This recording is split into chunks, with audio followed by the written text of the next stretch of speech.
Shalom, selamat malam saudara. Jumpa lagi dengan saya Pendeta Siti Rokayati dalam Rema Renungan Malam. Salam sehat, semangat, dan penuh berkat. Saudara, kita akan bersama-sama merenungkan firman Tuhan yang terambil dari Mazmur 37 ayat 23 sampai 26 yang demikian firman Tuhan. Tuhan menetapkan langkah-langkah orang yang hidupnya berkenan kepadanya. Apabila ia jatuh, tidaklah sampai tergeletak, sebab Tuhan menopang tangannya. Dahulu aku muda, sekarang telah menjadi tua, tetapi tidak pernah kulihat orang benar ditinggalkan, atau anak cucunya meminta-minta roti. Tiap hari ia menaruh belas kasihan dan memberi pinjaman, dan anak cucunya menjadi berkat. Demikianlah firman Tuhan. Saudara, setiap kita tentu ingin hidupnya senantiasa diberkati oleh Tuhan. Keluarga kita diberkati, usaha kita diberkati, pekerjaan kita diberkati. Sejatinya Tuhan Allah memberkati kita dari semula sampai selama-lamanya, sebab Dia Allah yang baik, setia, dan besar kasih-Nya pada kita. Seperti yang sudah dipersaksikan oleh pemazmur bahwa setiap hari Tuhan menaruh belas kasihan. Lantas pertanyaannya, apakah kita sudah merasakan kasih Allah dalam hidup kita? Saudara, jika kita menengok ke belakang, sedari kita anak-anak dan muda sampai sekarang, Tuhan tidak membiarkan kita seorang diri saja. Tuhan tidak membiarkan hidup kita menderita yang berkepanjangan dan terlunta-lunta. Nyatanya, kita semua masih diberi hidup, diberi kesehatan, diberi kekuatan, diberi kecukupan, dan berkat. Itu semua wujud dari pemeliharaan Tuhan dan kebaikan Tuhan. Karena Allah begitu mengasihi kita, maka tidak ada yang perlu kita khawatirkan akan hari besok, akan masa depan kita.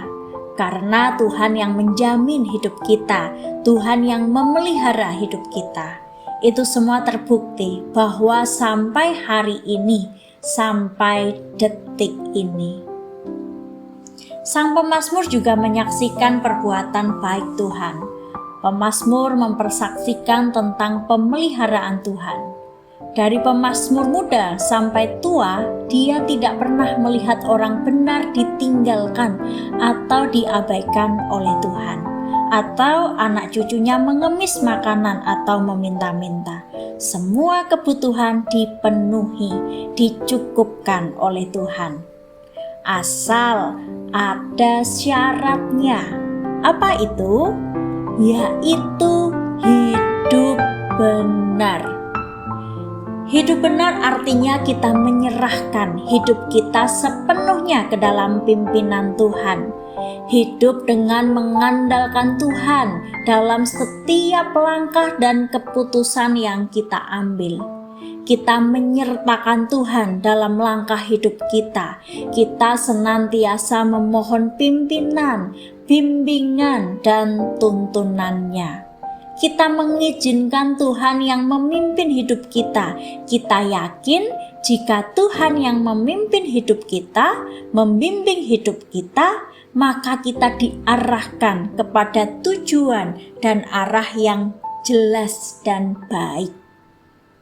Jika kita hidup benar, manut pimpinannya Tuhan, maka berkat Tuhan tidak pernah terputus. Berkat Tuhan akan senantiasa mengalir sampai kepada anak cucu kita. Tuhan berjanji akan memberkati kita dan keturunan kita. Anak cucu kita juga akan menikmati dan merasakan berkat Tuhan. Orang yang hidup benar di hadapan Tuhan juga berarti ia tidak hanya memikirkan dirinya sendiri, tetapi juga peduli terhadap orang lain. Ia hidup dengan hati yang murah hati, memberi dengan tulus kepada orang yang membutuhkan. Berkat yang kita terima dari Tuhan akan menjadi berkat yang mengalir kepada orang lain. Selamat menjadi berkat bagi kehidupan orang lain. Tuhan memberkati kita sekalian. Amin. Mari kita bersatu dalam doa. Ya Allah yang Maha Kasih, Engkau Allah yang Maha Baik, yang senantiasa menuntun kehidupan kami. Tuhan, berkati keluarga kami, berkati kehidupan kami, anugerahi kami dengan kecukupan, dengan rezeki dan kedamaian. Kami percaya Tuhan yang menolong kami, memampukan kami untuk senantiasa hidup di jalan kebenaran-Mu. Terima kasih Tuhan. Dalam nama Tuhan Yesus Kristus, Sang Juru Selamat kami yang hidup, kami berdoa. Haleluya. Amin.